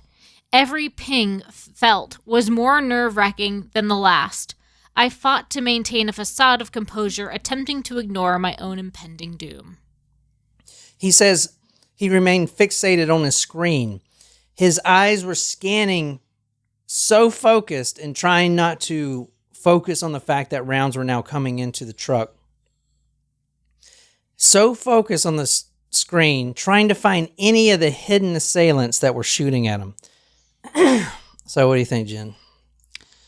I can't even comprehend or compare any experience of what I've had to this.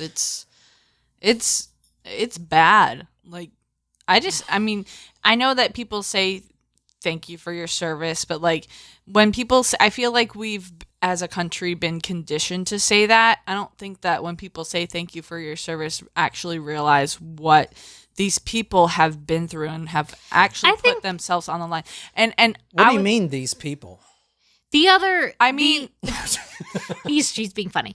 I actually, it's interesting that you say that too, Jen, because I think everyone's service experience can be very, very different. Right. And that's something that I learned from my relationship with John is like, I know John had a very, very, very different experience than, say, my brother-in-law, who's an active duty pilot in the Navy. Right. Like, there is a great distance between him and the combat. And it's different, like, not to say one's better or worse, but like the experiences are different. Yeah. And you can't expect everyone to be the same. Yeah. There was somebody who rescued in the same litter as Hubble. And I remember we had like a meetup when they were all puppies. And he was also in the service. And I think he was in Dubai. It was where he was stationed. And he was like, oh, I loved it. Like, this was the coolest thing. Man, I got to travel a lot, got to experience a lot. And I mean, you couldn't have expressed a more different experience. And I'm glad that he had a positive, like, don't get me wrong. Right. I'm glad that the experience was positive, but you almost like couldn't pick a more different one from John's. You know what they promised me? What? They promised me I would have this cush job in an embassy in Colombia. They sent me to 6 months of Spanish school. Yeah, I remember saying you learned Spanish. And as soon as I got out of Spanish school, they sent me to Afghanistan. I it almost encourages Probably me. should have paid more attention in Spanish school. Hablas español. Well, this guy is pretty much where he started from. Hola! I wonder if my dad would be like willing to tell a story about. I mean, he tells stories about like his army buddies all the time, but like, I feel like I want to know what he went through in Vietnam. Because has he ever talked about it? I mean, he has, and we've watched Vietnam. But I think like when he was talking about it when I was younger, it wasn't really registering what it means to be over there. And it's kind of ironic that we're doing this story this week because I know you guys are going to like be like, oh, Jen, she's... But like I was watching TikTok and... Well, you asked for it now. I did. Well, I had to preface it. There was an account that came up on my For You page about stolen valor and like people that kind of confront people that have stolen valor. That's so funny. I see those. And it's like, like wearing camo stuff, you mean? Wearing camo, or they get these uniforms to get the benefits for veterans, whether it be priority boarding in the airport or army discounts. Okay, but first of all, you won't get on the plane. Second of all, it wouldn't be stolen valor for you. You would be the first one to get on the plane, and then you'd be the person that everyone like claps for. And then I can't do this. Man. But this is a real thing. It's actually a federal crime. Yeah, because like you're shame away then. You're impersonating someone who has put their life on the line. And are we in wartime right now? Like, no, but people that were active during wartime, like you cannot You can't pretend that you were a fucking soldier. No, That's just low. I kind of want to show you some of these videos that I've seen. I've seen them all. I've seen them. Have you? Yeah, they're funny. They're usually like these, you know, these non. Like someone you can that tell you that they're not military. and usually they have like general stores or something, and it's just like ridiculous. Or they'll have like there was this one where they were like he was like had like EOD on the side, and it was like, do you even know what like that is? It's like, oh, and like the guy was talking to them about like you know, you usually have a unit thing, but it's on the wrong side, and it's like they have like these uniforms. Or there's this, I mean, it's actually comical, like coming from a family where, you know, like my father did serve in Vietnam, and like and you know, we're obviously like you guys are like my family, like you served, and it's like, how can you just pretend? That's like fucked there's up. Camo for like hunting, like we're that camo. Well, the problem is Right. Yes, agree. You know what I mean? Like, don't pretend you're a service Also, I know member. that there's like fashion camo, Do you but know- like whatever. So the solution to that is, do you know who never wears their uniform out because they can't, because it's illegal? Service members. No, they can. The Marines, you'll never see a Marine out in public with a uniform on. Really? Yeah, unless he's like working, like actually working at, you know, in public. Mm-hmm. Yeah, they don't wear their uniforms out like Army and Air Force. Like the dress, or even fatigues. No, I'm talking about their uniform. Any. Yeah, that's why you never see Marines out just walking in the mall. Like you see Army people all the time. You know, I don't know. So what I'm saying, if everyone, I will say when he came home from his first tour, like my grandfather would like want him to put on his dress uniform and like take him around so that like he could brag on my dad. But that's different, I think. I'm just gonna, next time I see your dad, I'm just gonna be like, Charlie, get down. No, that's fucked up. So, How would you feel if somebody did that to you? So the Vietnam vets are, you can tell a Vietnam vet in the VA over the Korean vets and World War II even. Yeah. Because they're the only ones, and I'm not even making a joke, this is real. They're the only ones wearing bandanas. Like seriously, hippie bandanas, because that was the time. If you see Like- a Vietnam vet, just tell them welcome home, because I feel like a lot of No, you people, don't talk to them because they're all fucked but up. a lot of them like were fighting a war that people didn't want them to fight, and I know that's a thing with every war, but like especially the Vietnam War, and a lot of them feel underappreciated, and rightfully so. But you know, a lot of them are very proud for their service too. Yeah, you know? fight a real war like Afghanistan, assholes. I'm just kidding. It wasn't a war. It's not a war. You know, I would love to fight World War II. That would be fucking badass. That's the only real war. This other shit is just conflicts. Well, just wait for World War III. It's coming soon, folks. All right. Watch the trailer. So despite what Jen's heard about the Russia-Ukraine conflict ending soon. Well, that's a different conflict. Can All I right. just pee No, before no, I no. get back to it, or keep going and I really need to just go. pee, Jen. I just need to go. I'm sorry. Lo siento. You would know what that meant. Don't pee on the seat. That's you. You pee on the seat. All right, well, now what? Should I just keep going? Yeah, go ahead. Is anyone still on here? Everyone's still on here. This is not going well. No, it is. It is going great. I can eat a peach for hours. Would you like another peach? No, we're pretty much already... We're wrapping this one up soon. Jen keeps throwing us off. No, it's okay. Keep going. I'm waiting on Jen. Well, you can get back in here. We gotta kind of like bring ourselves back to where we were, which was the door is open. No. As soon as she gets back, we'll start. Jen, come on. This is not Oh my professional. gosh. What the fuck? She's like, I've only been gone for 30 seconds. You should get her like one of the bags she just pees in. Or an adult diaper, you know? Or just tell her to hold it like a normal person would do. Oh, there she is. It can be hard. Beer really goes right through you. You don't buy beer. You rent it. All right. So here we are now.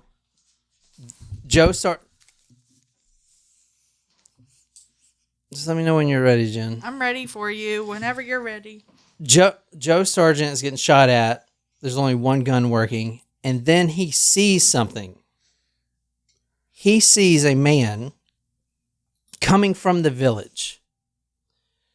So this is the man. And I didn't have a better emoji. But there was a man that left the village. And he is trying to cross the river. Can I ask, where is Alpha Team at this point?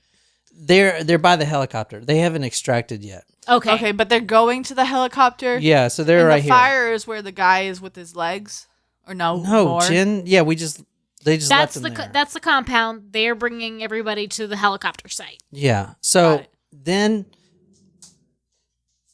what the fuck? Can we help you, Luna?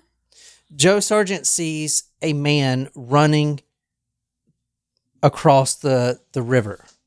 Now the river isn't deep, so the man is only up to his ankles. Right. But he told me that this man was wearing a black turban, black garb, which is like a black robe, black shoes, and he's running. All right. Across the river Across towards Bravo Team. Not directly towards Bravo Team, but across the river. So, like, he knew probably that there was going to be support across the river, or was he just running to? No, run? the man came from the compound. He is He's an Afghani, just a villager. He's not. I don't know. We don't know. Joe Sargent doesn't know yet. Okay. All right. At this point, and I'm going to be like purposely opaque with this, but this was a very political mission. The man in the other truck, the reason he didn't take over the machine gun is because he was on the radio with some very high up people. Got it. Generals, or maybe even the Pentagon, or someone like that. This was a very political mission. That's all I can tell you. That's the reason that he didn't get on the 50 cal. He himself was an add-in, and he was a very high-ranking man. The reason I tell you that is because now Joe Sargent is seeing this man run across this river. And when he says that, the add-in man gets on the radio and says, quote, "Don't shoot anybody unless you see a weapon." Okay. So at that point, Joe knows that that man is on the phone, on the radio with some very high people, some very political people. And he knows that this is a mission that has gone wrong so far, but has to be salvaged. And we have to follow the rules of engagement. Because at that point, the gunner would have just shot this man and been over with it. Right.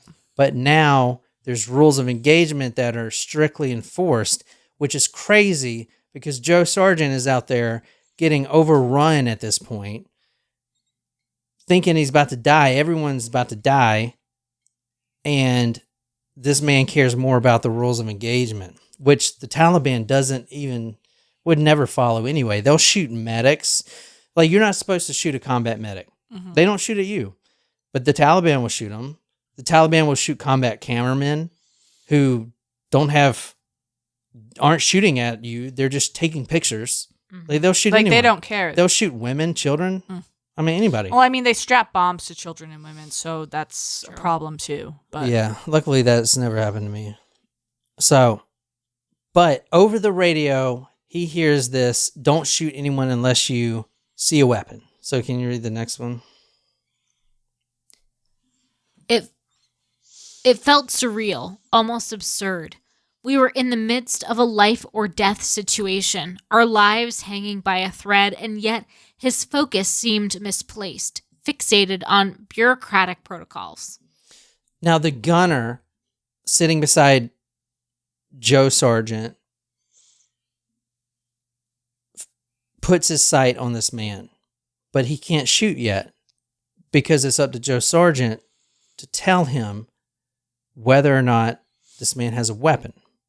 So at this point, both 50 cals are now done. they're not shooting. There's no weapons shooting from the Americans, but they're getting shot at a lot because the gunner is waiting on Joe Sargent to confirm if this man needs to be shot or not, because the gunner can't see, and Joe Sargent is sitting there with a high definition zoomed in camera with this guy, the running man as we'll call him, on the screen. So Joe Sargent, he has to see if this guy has a weapon. Now he's got a black robe on and the weapon could be tucked in anywhere. Joe Sargent is fixated on finding something because he knows that he has to make a decision extremely quickly. Because this man is also running in their general direction. Mm-hmm. Also, that gun needs to be used to shoot the other people shooting at them. Right. And right now, it is not shooting anyone because the sights are on this man. All right. Can you read the next one? Hey, the gunner called out to me, his sights fixed on the man in question. I had a clear view of the running man displayed on my monitor right in front of me. He was dressed in all black, a black turban, black robe, black shoes. I couldn't quite determine his age, but there were a few gray patches in his beard. It's common for men in this region to appear older due to inadequate protection from the scorching sun. Rounds are coming into the truck. Tick tock, tick tock, tick tock.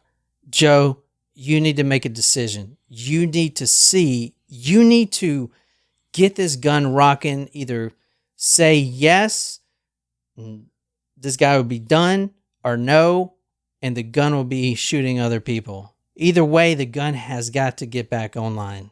Because at this point, the bullets are overwhelming. Yeah. Because the gunner in the other truck is still in a state of shock. Yes. Oh. So Joe is now desperate at this point, staring at the monitor, trying to just begging to see anything small, just a little, the handle, the strap of an AK or something. Anything, even like a bulge that looks like maybe a grenade pin, something. I don't know. So can you read the next one? Time seemed to crawl as the seconds ticked away, and the relentless gunfire continued to rain down upon us. I was desperate to catch even the slightest glimpse of a weapon, whether it was a gun, a grenade, or even a spent bullet casing. Anything I could provide some clarity in this chaotic situation. I silently pleaded with a higher power, hoping for a sign. Just show me something, I prayed.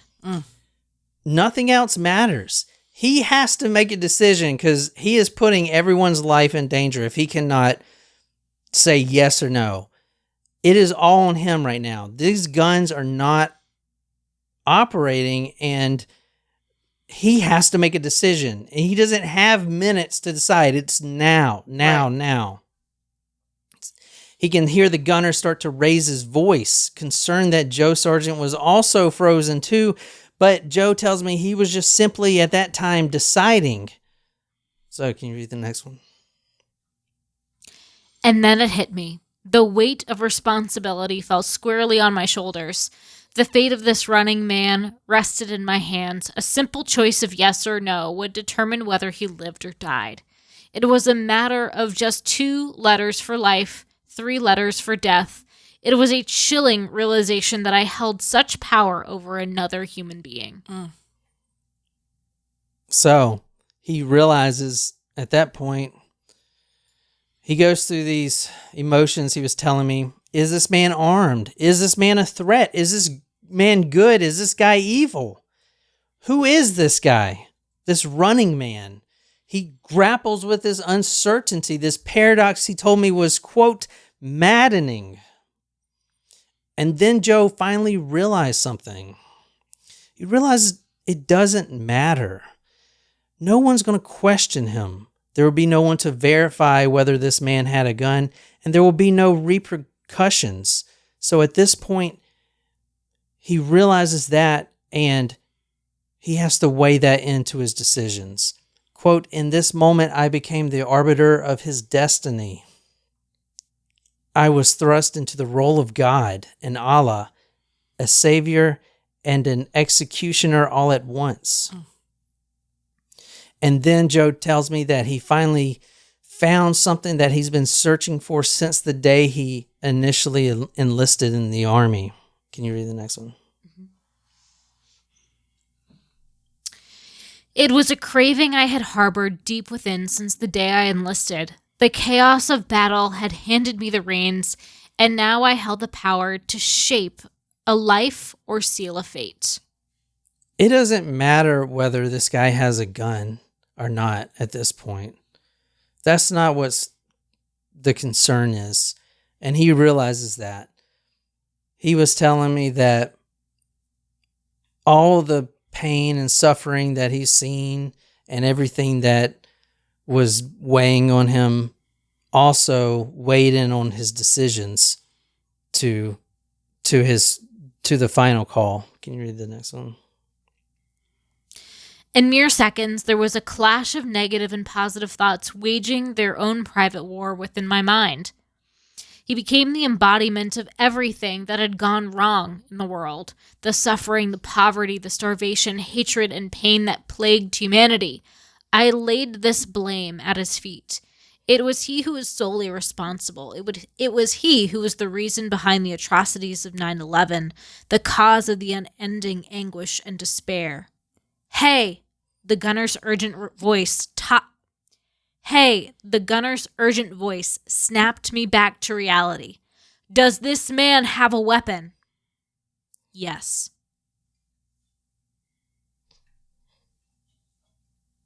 So what do you think about that? I think I probably would have made the same call. I mean, how can you... I don't know. Like, you can't be sure. Even you can't be sure. Like, how can you put yourself in you can't put yourself in that position. But if someone's running towards, if someone's running towards me and you are in this situation, I know personally, I probably would have been the gunner in the other truck probably and froze. That probably would have been my response to the situation, honestly. But in terms of like what was the right call and all of the context of the situation, Joe, I would have done the same thing, man. And like all of this, like hearing just this whole entire situation and this entire battle that's weighing on Joe in this situation, hearing it now, like we took 5 minutes reading this out, but this had to be a split decision. Like it probably didn't take 5 minutes in between hearing the gunner say, "Hey, like what's going on?" Like you have to make this decision like now because you don't know what's going on. You have no idea. Like you don't know. Yeah. And like it took longer for us to read through this and hear Joe's thought process played out years after the fact, but in the moment, like how can you I mean, we weren't there. To be able to make a decision that quickly in itself is actually very impressive. Mm-hmm. And it's what Joe was trained to do. Mm-hmm. All right, so Joe was detached at that moment, looking through the monitor. It was almost like a video game. This man was front and center. And perhaps he was telling me that he initially expected it to look like a Call of Duty video game because the running man was right there in front of him. But it was nothing like that. At this point during the interview, Joe goes silent. I actually thought I had lost a connection with him, but he was just reminiscing.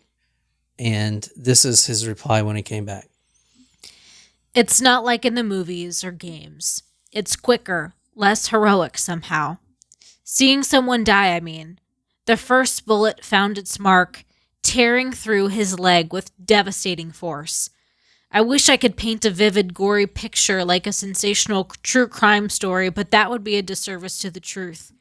The round ripped through his flesh, severing his leg from its joints, and rending the delicate web of connected tissue. It happened so abruptly, almost like a magician's trick. His leg was there one moment, and in the next, it simply wasn't. He tells me that this is the first time that he's ever seen anything like this, and he couldn't look away. He says his eyes were almost being forced to stare at the carnage that he himself had created. He was the decider of this man's fate, and he must continue looking at what his decision was. He says that this man's face was etched in his mind, and every day he can perfectly see this man's face. And he says it was the emotion when this man was hit, and of course this man was dead as soon as he was hit with a 50 cal machine gun. He fell face down into the water. He says that looking at this man's face, trying to judge his emotions, he said it was a haunting blend of confusion, sadness, and a myriad of emotions that, quote, I struggle to put into words. Yet there was something more unsettling, something that defied logical explanation. And this is the last thing. As the bullets claimed their devastating toll, the man's body crumpled, and his face fell. As the bullets claimed their devastating toll, the man's body crumpled, and he fell face first into the murky waters below. But before he vanished from sight, something inexplicable occurred. It sends shivers down my spine just recalling it. I swear to you, as implausible as it may sound, his gaze pierced through the camera lens, as if he was staring directly into my soul. Oh, God. So, what do you guys think? That is apparently what it's like to see someone get killed. Well, what happened with the rest of the mission? Yeah, what happened? Well, he survived enough to request the story. Yeah, that's true. So, I mean, the mission went pretty bad after that. I mean, it didn't get any worse, but somehow he survived. Did everyone in the team, Alpha and Bravo, make it out alive? What happened to the door kicker? Yeah.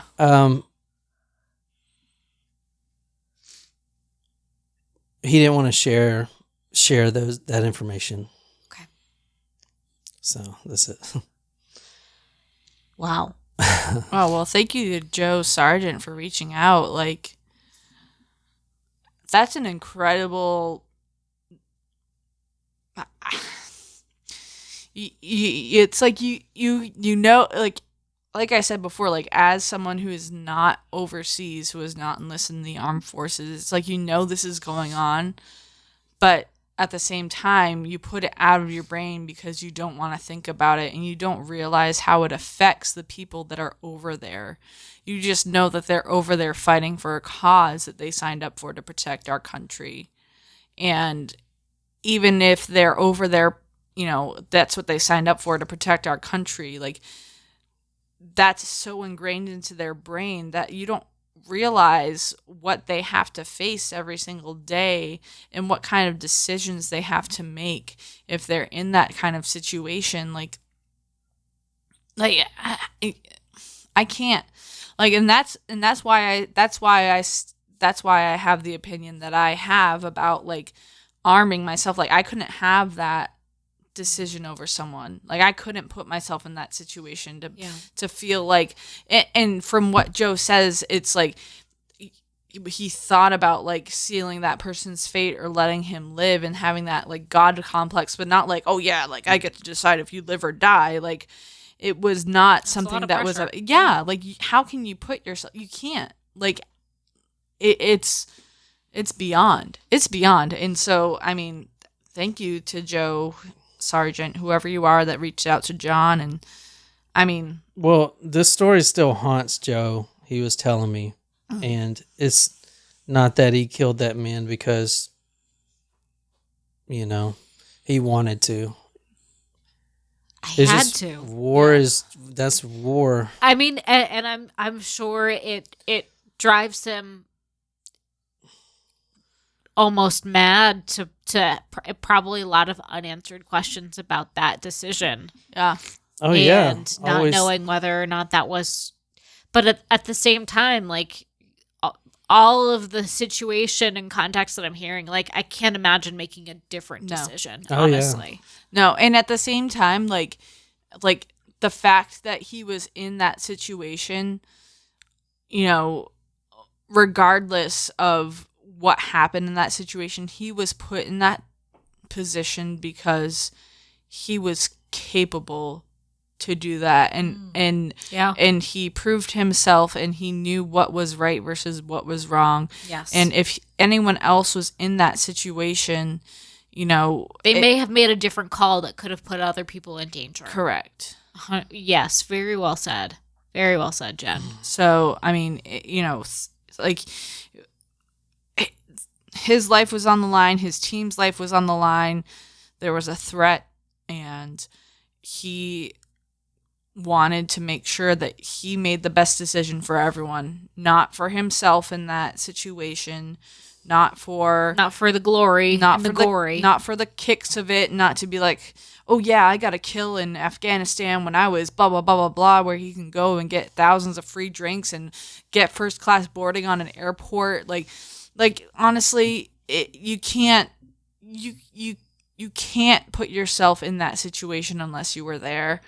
And you can't really say whether or not you would make the same decision because you weren't there. You weren't trained for it. You didn't spend months and years prepping for that specific mission. Like that was your one job, and you did it. Joe did his job. Yep. Joe did his job. Joe, you did your job. So I hope you guys like that. Let me read a couple of the comments in the live chat. Shram said, I'm really glad that you got to help him share his story. Martin agreed, man, that was intense. Christy said, give you a hug for us for sharing the story. We really appreciate it. Christy says that truly encapsulates a small portion of the pressure placed on our vets. Brittany said, such a heartfelt story. I don't think I will ever forget it. Shram says, feeling the full accountability and awareness and not feeling the power. That's well said too. Thank you guys. So, do you want to be back at 3:30? Ooh, Brittany says best story on TM2M. Yeah. I mean, but it's different though. It's not like our typical murder story. This is different. Like, you can't really count it as a murder. I think it's a mission. Talk mission to me. But it puts it into perspective. Like taking someone's life is. Yeah, you can't get in that. No. Yeah. Even if you're trained to do it, it's still a hard decision to make. Yeah. All right. Well, I hope you guys like that. You want to be back in 30 minutes? 30 minutes sounds perfect. We'll be back at 3:30 Eastern for our Supremos, and you can join us there. We can do that Jane Doe episode, but also if you guys. I mean, I kind of want to just do the poop cruise too, honestly. I think that's fair. Christy said, I didn't come here to cry. I came here to rage, but I will take it this time. So I said, don't worry, we'll rage next episode. Yeah. All right, well, we'll see you in 30 minutes. I hope you guys enjoyed it. And I'll tell Joe everything you said. He's going to appreciate all your kind comments. So that's all I have. Well, thank you to Joe, and thank you to all of our vets, John especially, my dad, anyone, Nicole's brother-in-law, Omar. Thank you for fighting to keep what we have, to keep us safe and to protect us. We appreciate it, so thank you. All right, until next time, good night.